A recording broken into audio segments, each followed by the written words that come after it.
The ancient oaks had fallen into an unnatural stillness.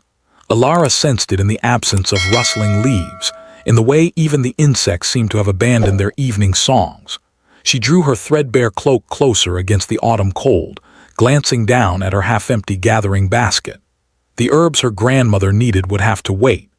At 17 summers, these woods had been her sanctuary since childhood, yet never had they felt so alive with unseen watching.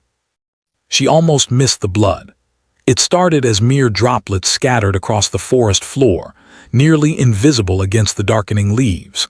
Then came a wider stain across moss-covered stone. Finally, a clear trail that no healer's child could walk away from, despite the rapidly approaching dusk and the shadows gathering like dark water between the trees. The hollow where the great elm's roots had twisted into a natural shelter was where she discovered him. Her mind struggled to make sense of what lay before her. This wolf exceeded any creature she had encountered in the king's hunting grounds.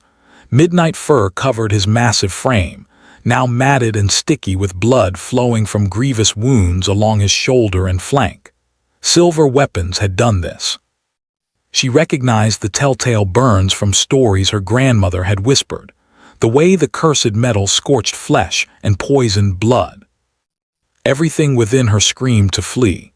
Wolves posed enough danger on their own, but this beast was something altogether different. Despite the pain clouding them, his eyes held an awareness that shouldn't exist in any animal. They were the color of honey catching late afternoon sun, and they locked onto her with a consciousness that stole her breath. "Easy now," she murmured, uncertain whether she meant to calm him or herself. "I mean you no harm." The wolf's lip pulled back, exposing fangs capable of ending her life in a heartbeat. A growl rumbled deep in his chest, weak and fatting. He was dying. Her healer's training told her this without question. Silver poisoning spread through his veins while his lifeblood seeped into the earth.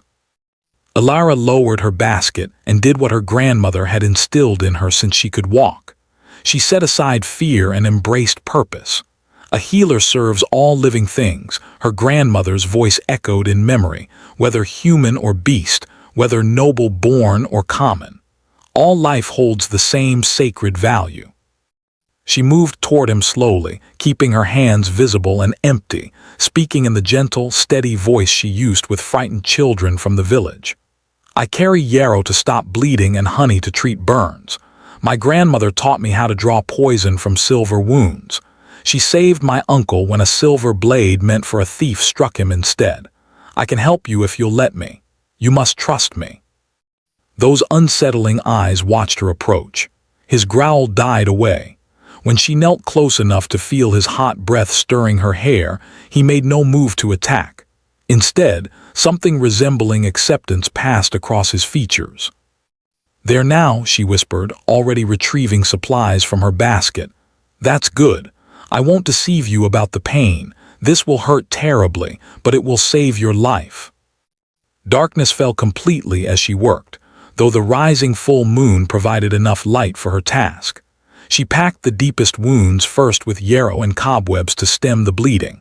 The wolf whined softly but remained still, every muscle rigid beneath her touch.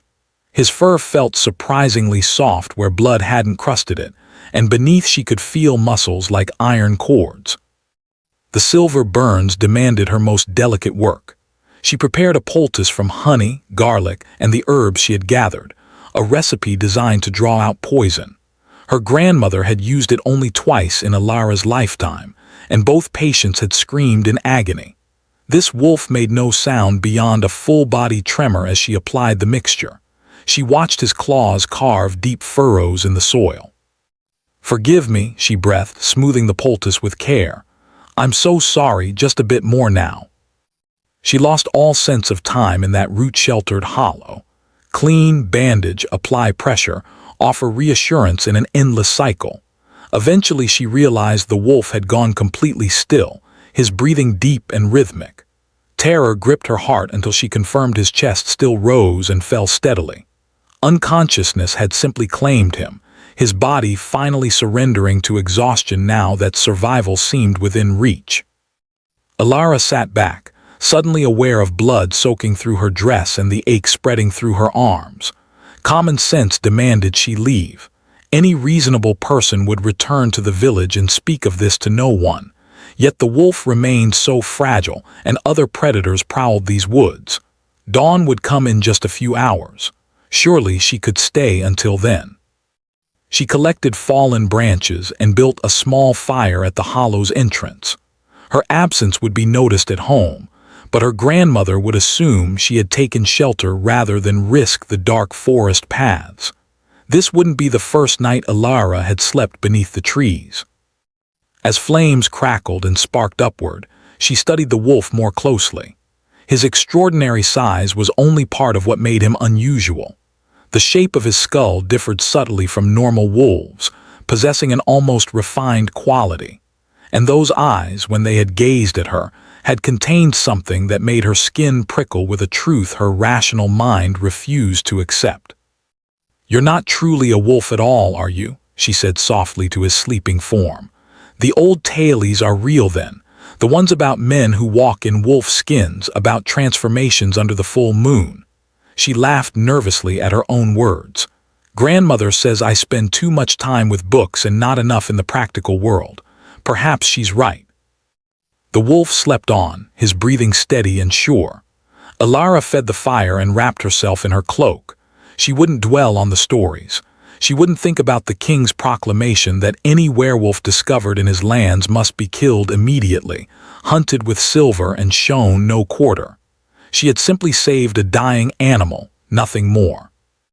Yet as sleep began to claim her, back pressed against the elm's rough bark and firelight warm on her face, she could have sworn a voice drifted on the night breeze. Deep, masculine, carrying something that might have been gratitude or perhaps warning. "Thank you." She jerked awake, heart pounding wildly, but the wolf hadn't stirred, still sleeping, still breathing. Her exhausted mind was playing tricks, conjuring sounds from wind and fear. Dawn arrived slowly, filtering through the canopy in shafts of golden-green light. Alara woke to find the wolf watching her. His amber eyes were clear now, bright with renewed vitality, and the intelligence shining from them could not be mistaken. For a long moment, they simply regarded each other across the space between them, girl and beast, healer and patient. Then the wolf struggled to his feet. Alara instinctively moved forward, worried he would reopen his wounds, but he was already moving past her, stronger than should be possible after such grievous injuries. He paused at the hollow's edge and looked back just once, wearing an expression she couldn't decipher. "You're welcome," she said softly. The wolf vanished into the morning forest without a sound, leaving Alara alone with cold ashes, and the certain knowledge that her life had fundamentally changed in ways she couldn't yet comprehend. She gathered her scattered supplies and began the walk home, unaware that in a castle 3 days' ride north, an Alpha King had just regained consciousness in human form, demanding to know the name of the girl who saved him. Unaware that she had bound herself to the most powerful werewolf in the realm through an ancient law older than the kingdom itself. The law declaring that the Alpha King must claim and protect any human who saved his life, regardless of consequence. 3 weeks passed before Alara understood the magnitude of what she'd done. 3 weeks of ordinary life in the village of Thornhaven, of grinding herbs with her grandmother and treating fever and flux among the villagers. 3 weeks of telling no one about the wolf in the forest, though the memory of those amber eyes haunted her dreams. The soldiers came on a morning thick with fog, their horses' hooves echoing on the cobblestones like drumbeats. Alara was in the garden behind her grandmother's cottage, harvesting the last of the autumn sage, when she heard the commotion.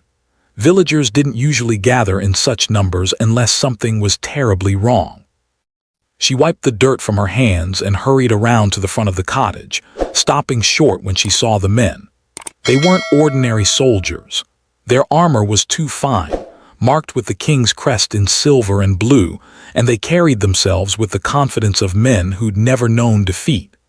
At their head sat a man on a white destrier, his dark cloak embroidered with symbols Alara didn't recognize. "We seek the healer's granddaughter," the man announced, his voice carrying across the square. "Alara of Thornhaven, come forward if you value your village's safety." Her grandmother appeared in the doorway, face pale but chin raised in defiance. "What business do the king's men have with my granddaughter? She's done nothing wrong." "That will be determined. Bring her forward." Alara stepped into view before her grandmother could protest further. "I'm here. What do you want with me?" The man's eyes swept over her, assessing. She was painfully aware of her simple homespun dress, the dirt under her fingernails, the way her dark hair had escaped its braid. She lifted her chin the way her grandmother had, refusing to show fear. "You will come with us, by order of the throne." "On what charge?" her grandmother demanded. "She's a healer's apprentice, nothing more. She's never even left this village." "No charge, a summons. She is to be escorted to Blackmore Castle immediately."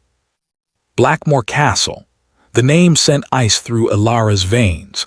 Everyone knew of Blackmore, the fortress in the northern mountains where the king's hunters trained, where werewolves were brought for execution, where silver flowed freely, and the dungeons ran red with the blood of creatures caught between human and beast.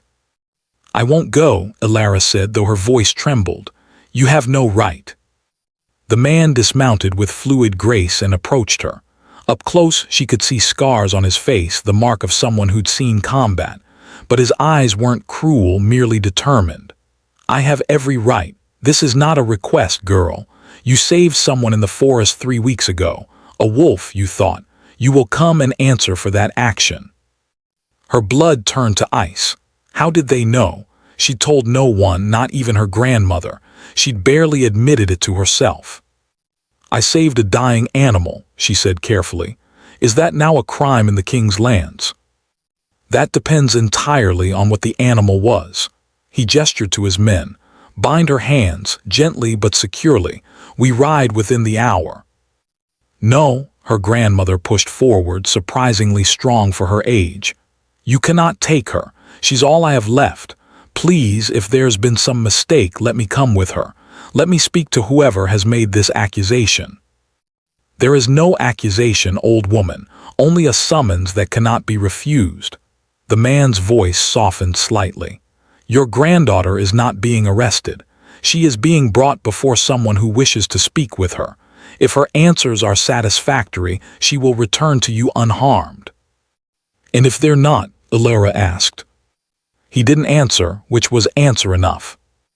They allowed her time to gather a few possessions, though 2 soldiers stood in the doorway to ensure she didn't flee. Her grandmother packed a small bag with trembling hands, including herbs and bandages, a spare dress, and the worn book of healing remedies that had been in their family for generations. "Whatever you did," her grandmother whispered as she pressed the bag into Alara's hands, "whatever you saved, you did it because you are a healer. Never apologize for that. Never let them make you ashamed of your compassion." "I'm frightened," Alara admitted quietly. "So am I, but you are stronger than you know, child. You have your mother's courage and your grandfather's stubborn will. Whatever comes, face it with your head high."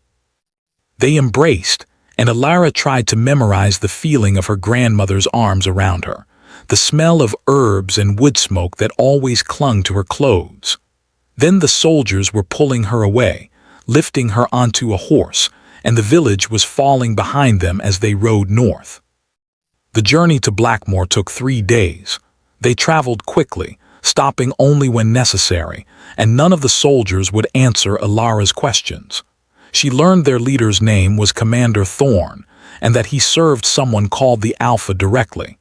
The way he said the title made it clear it wasn't the king they meant.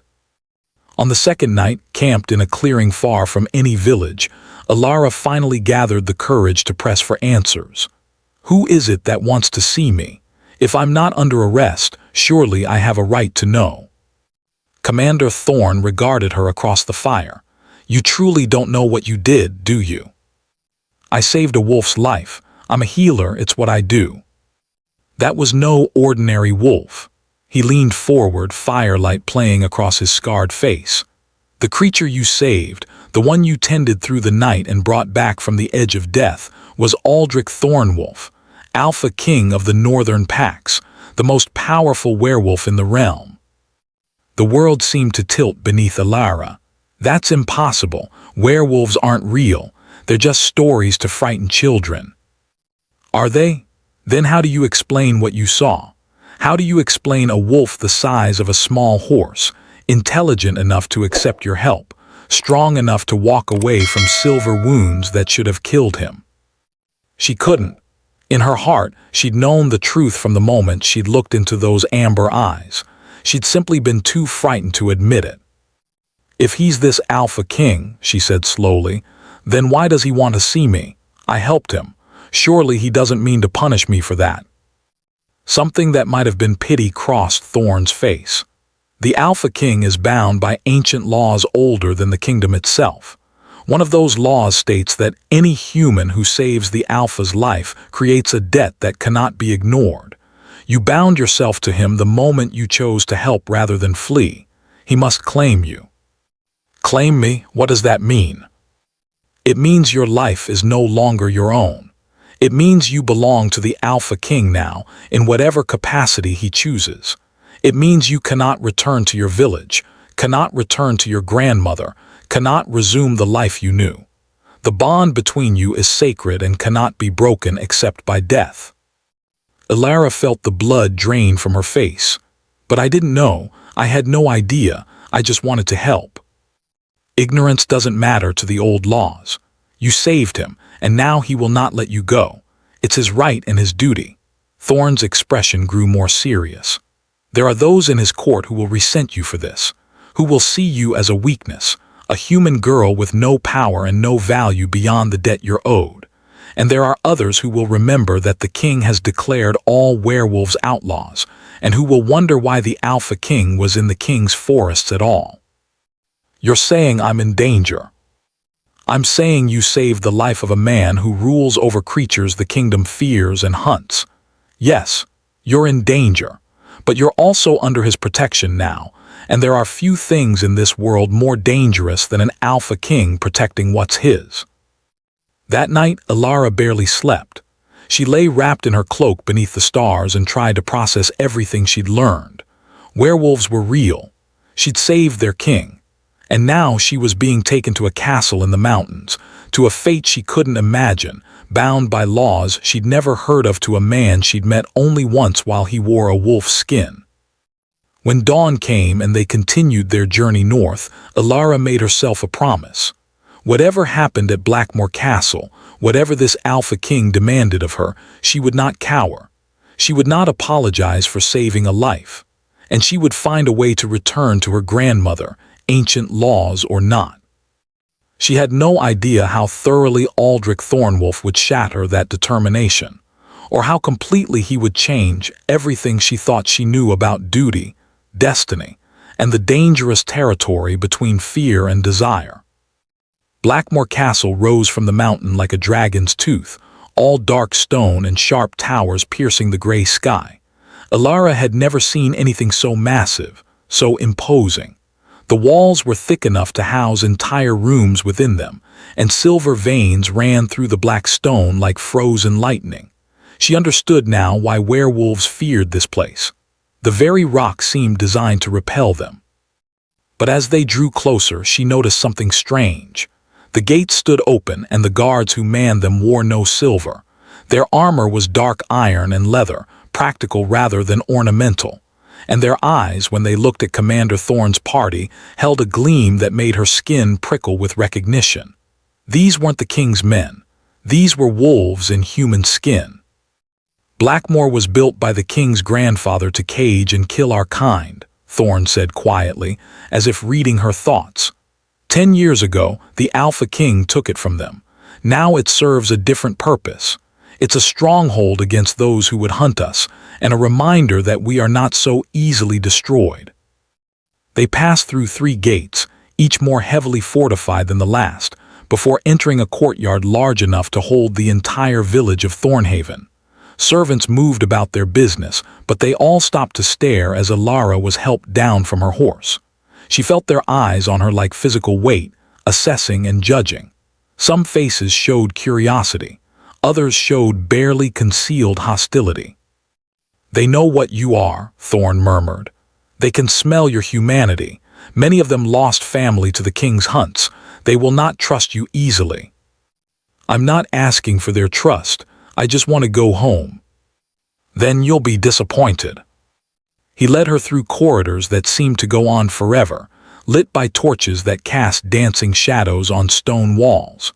Tapestries hung at intervals, depicting wolves and forests and battles she didn't recognize. Finally, they stopped before a set of massive oak doors carved with intricate designs of running wolves beneath a full moon. "The Alpha King's private chambers," Thorn said. "He's been waiting for you since we sent word of your capture." "I wasn't captured, you said I was summoned." "In your case, there's little difference." He knocked twice, then pushed the doors open without waiting for a response. "My lord, I've brought the girl." The chamber beyond was enormous, dominated by a fireplace large enough to stand in. Books lined the walls, more books than Alara had ever seen in one place. Maps covered a massive table near the windows, weighted down with daggers. And standing before the fire, silhouetted against the flames, was a man who made her breath catch in her throat. She'd expected someone older, weathered by years of fighting and ruling. Instead, Aldrich Thornwolf looked barely 30, tall and broad-shouldered with dark hair that fell past his collar. He wore simple black clothing, well-made but unadorned, and when he turned to face her, she found herself staring into eyes the color of amber honey held up to sunlight. The same eyes that had looked at her from a wolf's face in the forest. "Leave us," he said, his voice deeper than she remembered from that whispered thank you on the wind. Thorn hesitated. "My lord, perhaps someone should remain, for propriety's sake." "I said leave us, Commander. The girl is perfectly safe." The doors closed behind Thorn with a heavy thud, and Alara was alone with the Alpha King. For a long moment, neither of them spoke. He studied her with an intensity that made her feel transparent, as if he could see straight through to her bones. She forced herself to meet his gaze, remembering her grandmother's words about facing things with her head high. "You're angry," he said finally. "I can hear your heartbeat. You're frightened, but mostly you're angry. I was taken from my home, dragged here against my will, told I belong to you now because I chose to save a dying creature. Yes, I'm angry."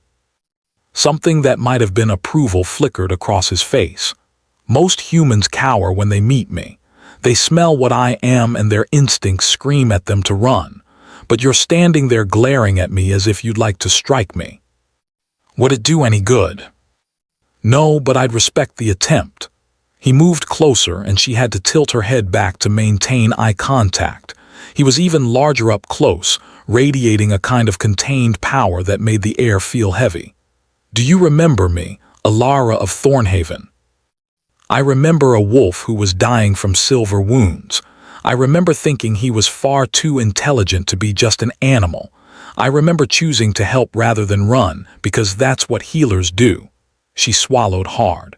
"I didn't know saving you would cost me everything." "Is that what you think this is, a cost?" His hand came up and she flinched despite herself, but he only brushed his fingers against her cheek with surprising gentleness. "I owe you my life. The debt between us is sacred, ancient. I cannot repay it with gold or land or titles.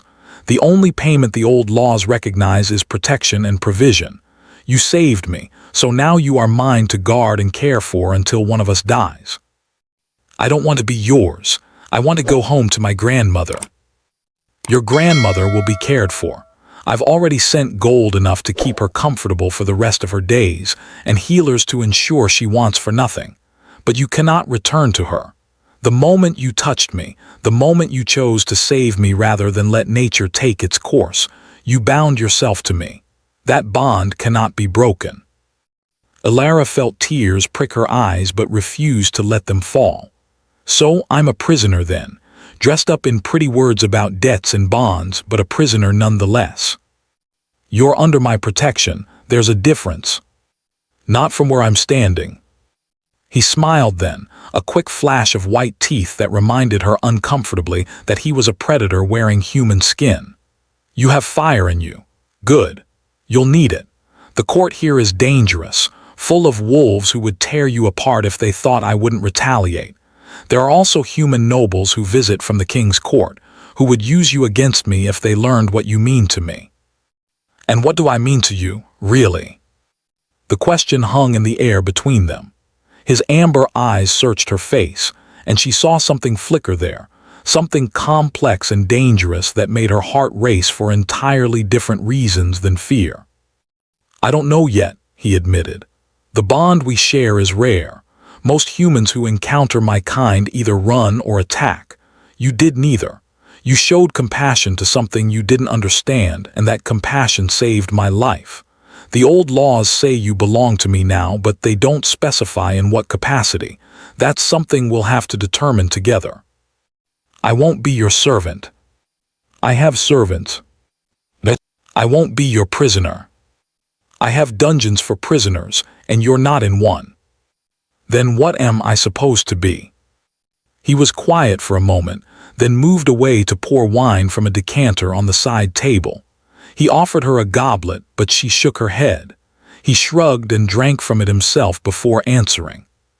For now, you are my ward. You will be given chambers in the East Tower, servants of your own, and access to anything in this castle you wish. The library, the gardens, the training yards. You will attend court functions at my side so that everyone knows you are under my protection. You will learn our ways, our laws, our history, and in return, you will be safe from both the king's hunters and those of my own people who might see you as a threat. And if I refuse, if I try to leave? His expression hardened. Then you will discover that protection and possession are sometimes indistinguishable. I will not let you go, Elara. I cannot. The bond between us won't allow it. Every instinct I have now drives me to keep you close, to guard you, to ensure your safety above all else. Fighting that would be like fighting the moon's pull on the tide. She wanted to argue, to rage against the unfairness of it all, but she could see in his eyes that he was telling the truth. Whatever had happened between them in that forest hollow, whatever ancient magic had woven itself around her act of compassion, it had tied them together in ways neither of them fully understood. I saved you because it was the right thing to do, she said quietly. Not because I wanted this, not because I wanted to be bound to you or taken from my home or thrust into a world of werewolves and ancient laws. I know. He set down his wine and approached her again, stopping just close enough that she could feel the heat radiating from his body. And if there were any way to undo it, any way to send you home and release you from this bond, I would consider it. But there isn't. So we must make the best of what the fates have woven between us. A knock at the door interrupted them. Aldrich's jaw tightened with irritation, but he called out permission to enter. A woman swept in, beautiful and cold as winter frost, with silver blonde hair and eyes like chips of ice. She wore a gown of deep blue velvet that must have cost more than Elara's grandmother earned in a year. So this is the human everyone's whispering about, the woman said, looking Elara up and down with obvious disdain. She's rather plain, isn't she? I expected someone more impressive, given how thoroughly she's disrupted everything. Aldrich's expression darkened in a way that made the temperature in the room seem to drop. Lady Morgana, I don't recall summoning you to my private chambers. The woman, Morgana, smiled with teeth but no warmth. I came as soon as I heard our guest had arrived. Surely you don't expect to keep her hidden away like some secret shame. The entire court is buzzing with questions. They want to know why the Alpha King has dragged a common village girl to Blackmoor and declared her under his personal protection. What I do and why I do it is not subject to court gossip. Of course not, my lord, but surely you can understand their concern. A human in our midst, one who knows what we are, one who has no ties to our world and no reason to keep our secrets. Some are already calling her a spy for the king. Elara found her voice despite the fear coiling in her stomach. I'm not a spy. I didn't even want to come here.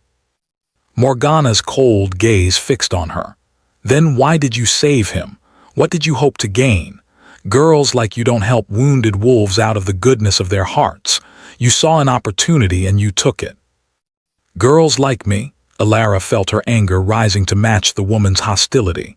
You mean healers, people who have sworn to ease suffering wherever they find it. I saved him because he was dying and I could help. That's all. I didn't know who or what he was. How convenient. And now here you are, installed in the Alpha King's castle under his protection, with access to all our secrets. Enough! Aldrich's voice cracked like a whip, and Morgana actually took a step back. Elara is here because ancient law demands it. She saved my life, and the bond that creates is sacred. Anyone who questions that questions laws older than this kingdom itself. I suggest you choose your next words very carefully, Lady Morgana. The threat in his tone was unmistakable. Morgana's face went pale, but she managed a stiff curtsy. Of course, my lord, forgive me. I only worry for your safety and the safety of our people. Surely you can understand that. What I understand is that you're testing boundaries that shouldn't be tested. Leave us, now. Morgana swept from the room, but not before shooting Elara a look of pure venom. The doors closed behind her with more force than necessary, and Elara released a breath she hadn't realized she'd been holding. That's Lady Morgana Silvermane, Aldrich said, moving to pour himself more wine. One of the most powerful wolves in my court and the daughter of Lord Silvermane, who controls the Eastern Territories. She's been angling to become my mate for the past 3 years. Your mate, the word felt strange in Elara's mouth. The Alpha King must eventually choose a mate, someone to rule beside him and bear his heirs. Morgana is beautiful, powerful, well-connected, and utterly ruthless. In many ways, she would be a logical choice. She's also jealous, vindictive, and dangerous when she feels threatened. And I'm a threat to her. You're a complication she didn't anticipate. The bond between us changes things, though she doesn't yet understand how much. He turned to face her fully. I won't lie to you, Elara. Your presence here will make you enemies. Morgana is just the beginning. There are others who will see you as an opportunity to weaken me, or as an insult to our kind, or simply as something foreign and therefore dangerous. You will need to be careful. Trust no one except those I explicitly tell you to trust. And am I supposed to trust you? The question seemed to catch him off guard. He studied her for a long moment before answering. I am many things, Elara of Thornhaven. I'm a killer when necessary, a king always, and a wolf above all. But I am also bound to you by laws I cannot break and instincts I cannot ignore. Your safety is now as important to me as my own survival, perhaps more so. So yes, you can trust that I will protect you with everything I have. Even from your own people. Especially from my own people. Another knock interrupted them, gentler this time. At Aldrich's command, an older woman entered, her gray hair braided in a crown around her head.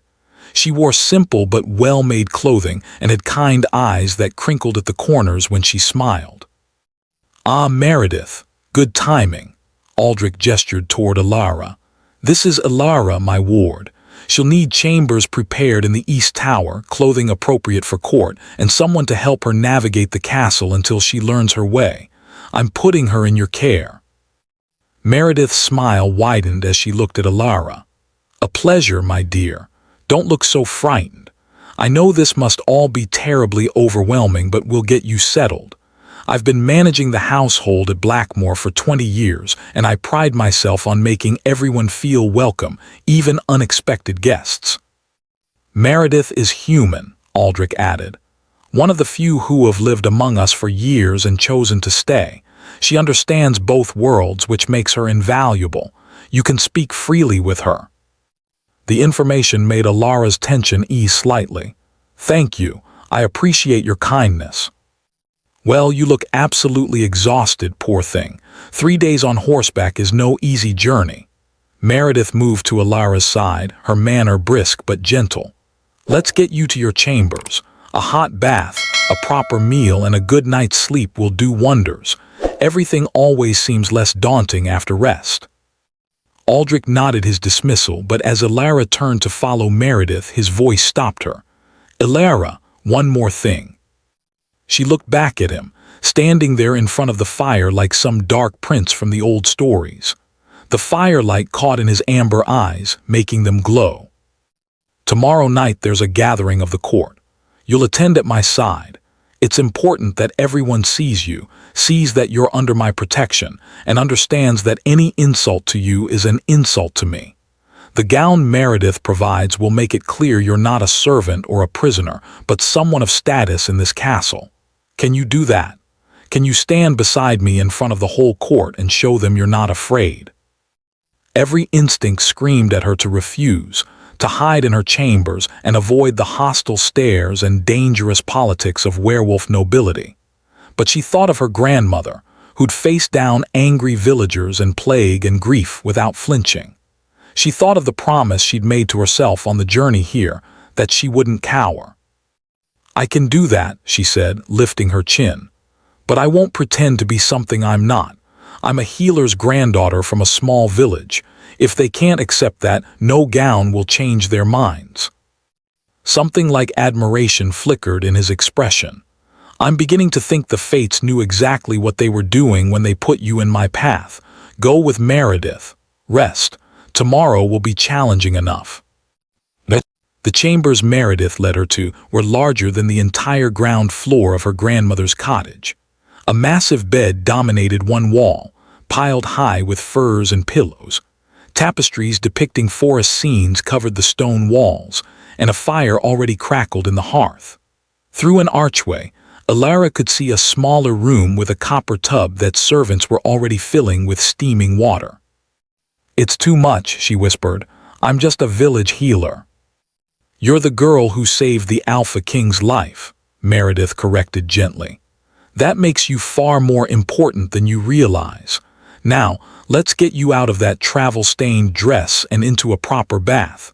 Then we'll talk about what you need to know to survive tomorrow night. As Alara sank into the hot water an hour later, feeling the aches of travel begin to ease from her muscles, she let herself acknowledge the full weight of what had happened. She was trapped in a castle full of werewolves, bound by ancient laws to a man who could shift into a massive wolf, and surrounded by people who saw her as either a threat or an opportunity. Her old life was gone, perhaps forever. But she was alive.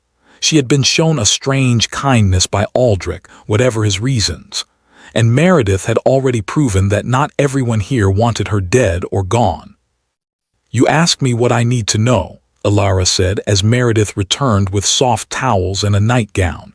Tell me the truth. How much danger am I really in?